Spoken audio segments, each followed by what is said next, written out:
Welcome to today's interview with David Morgan, Director of Marketing Communications from standard setting body ENTO. ENTO is a privately run organisation committed to developing the competence of people who work with people through the use of national occupational standards. ENTO provides a range of high-quality products and services to support the development of people in the workplace and follows a philosophy and methodology that underpins these offerings. David has worked in the field of national vocational qualifications and assessment and verification for a number of years through his work with training providers, ENTO, and he is one of the UK's leading authorities on assessment and verification of NVQs. David strongly believes that assessors and verifiers are critical to the future credibility, integrity and marketability of all NVQs, and this brings us on to the ENTO philosophy and methodology that we will be focusing on in today's interview. David will be explaining his ideas behind the Back to Basics NVQ assessment approach, dispelling the myths and legends surrounding assessment and verification, and supported by an assessor-led approach to validation of competency. So David, could you explain to us your ideas behind this approach? The ENTO philosophy and methodology on assessment of NVQs is very much a simple one. It's actually about deeming somebody competent in their job role. After all, NVQs and national occupational standards reflect the role that people undertake in the workplace, and the assessment of the NVQ should be about deeming that person competent rather than the learner having to present a weighty portfolio of evidence.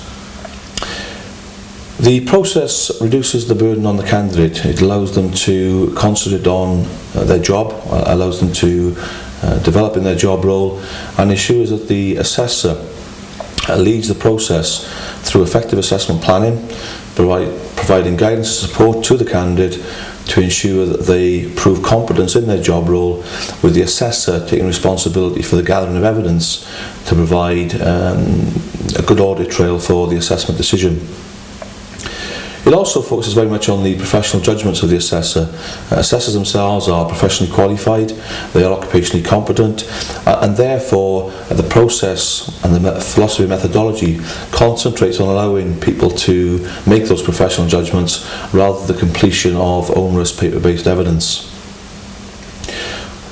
The philosophy and methodology aims to reduce the amount of paper-based evidence that's generated for an NVQ, very much in line with the QCA guidance of 1997 key message on portfolios, which encourage centres to be less reliant on paper-based evidence and to be more reliant on professional decisions and judgments from assessors. All evidence for NVQ should be left where it naturally occurs in the workplace. There's no requirement to copy that evidence and present it in a portfolio. Quite simply, the assessor is responsible for ensuring there is sufficient evidence to make a valid decision and judgment, and to identify where that evidence can be located for future reference as part of an audit trail. The philosophy and methodology attempts to remove the requirement placed upon learners to undertake any form of cross-referencing of evidence to standards. Cross-referencing typically is about identification of the evidence and what performance criteria and knowledge that evidence actually addresses from the standards. That in itself is an extremely complex process, and in my opinion actually disadvantages learners, as it has no part to play in NVQs and the competence in the job role. In addition to that, increasingly learners have been required to complete other paper-based evidence that's become required of them through perception rather than through regulation, and in particular candidate logbooks or personal achievement records and other complex matrices which are above and beyond the requirements of the NVQ itself. And what impact will your views have on the learner? From the learner's perspective, I believe it allows them to concentrate on their job role. It allows them to prove competence in their job role against national occupational standards, allowing the assessor to take responsibility for driving the process of assessment, whilst accepting that the learner themselves might want to get involved in the evidence gathering, might want to get involved in supporting the assessor in taking forward the assessment process, but in the main it allows them to concentrate on their job role. It takes away the burden of completing paper-based evidence that's not required for the NVQ, including cross-referencing and candidate logbooks. Okay, so we've spoken about the learners. What about the assessors and verifiers? How will they benefit? The concept is a back to basics approach. It goes back to the original concept of NVQs in 1986. That very much being about somebody being competent in the job role. The philosophy and methodology developed by Ento concentrates on that professional judgment of the assessor and allows the internal verifiers to concentrate on quality assuring that process through live observation of the assessor in the workplace. The removal of the requirement for unnecessary paperwork will give more time for the assessor to concentrate on actual assessment activity in the workplace with the learner, assessing across a range of units and elements and ensuring holistic assessment and the maximisation of evidence from each and every assessment occasion. Okay, well, it all sounds very good in theory. Can you perhaps give us an example of where this is actually taking place? I can give one very real example, and that's from Endo Direct, a sister company of Ento, which was formed back in August 2005 and operational in January 2006. In negotiation with awarding bodies when we formed the company, we talked about the requirements of awarding bodies, requirements of the NVQ Code of Practice, which has subsequently been revised, and actually what we wanted to do as a centre.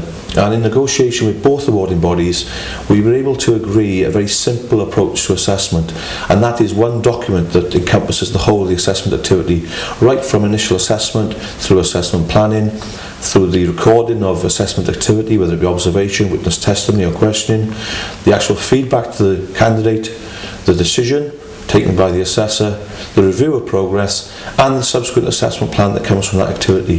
So what we've done in Ento Direct is taken a very simplistic back to basics approach to assessment that makes the process a much more straightforward, easy process both for the assessment team and for the learner, but without losing any rigour or robustness in the assessment process.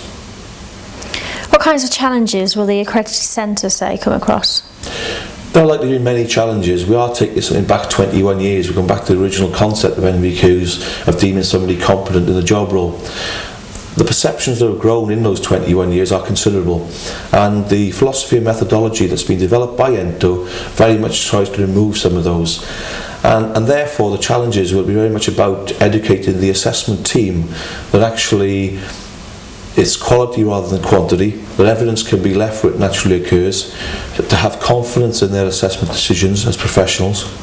There are challenges for the internal verifier who increasingly is required to quality assure a live performance of the assessor team rather than sifting through weighty portfolios. There's also challenges for the centre as a whole, particularly where there are a number of NVQs being delivered to ensure consistency across the teams. The introduction won't be easy, however, it will ensure a much more cost-effective, much more rigorous and robust assessment process. And finally, the challenges for external verifiers and awarding bodies who are faced with centres who are likely to come forward with a wish to implement the back to basics philosophy and methodology, and it's been prepared to negotiate with centres as an awarding body, as an external verifier, to enable centres to do that if they wish, but also ensuring they support centres in implementing the philosophy and methodology and allowing them to make those professional judgments and to quality assure in a way that befits their needs.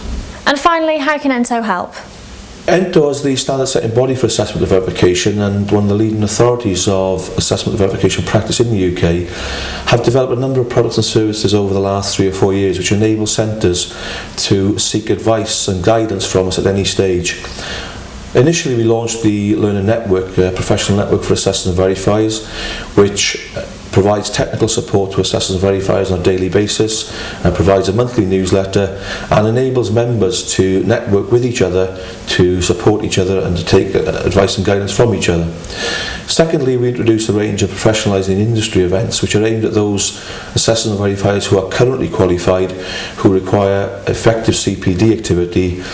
We have a range of events that concentrate on assessment and verification activity and allow people to undertake CPD from the organisation who actually set the standards for them. And finally, we have a series of publications, the Excellence In series, which started with Excellence in Assessment and Verification, and more recently we've seen the launch of Excellence in Assessing. Some 5 books in total, already having sold in excess of 13,000 copies. So all in all, Ento is there to provide support, advice and guidance to centres, to assessors and verifiers, to enable them to implement effectively the back to basics philosophy and methodology on assessment. David, thank you for sharing your views with us on the back to basics approach.